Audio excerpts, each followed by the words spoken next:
দেখেছো আমি জল দিয়ে দিলাম, এতে করে আমার চিকেনটাও ভালো করে কী হয়ে যাবে, কুক হয়ে যাবে, আর গাজরটাও ভালো করে কী হয়ে যাবে, বয়েলড হয়ে যাবে।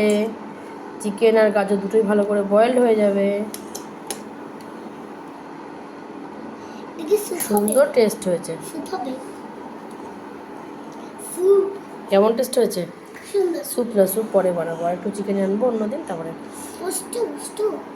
পিৎজা হবে। জল যে সব সেদ্ধ হয়ে যাবে, সব তেলে এগুলো ভাজা যায়, কিন্তু তেলে তো খাবো কেন না, এত তেল খাওয়া, আমার বেবিটা খাবে পিৎজা, আবার কি টমেটো কেচাপ দিয়ে? ঠিক আছে চলো।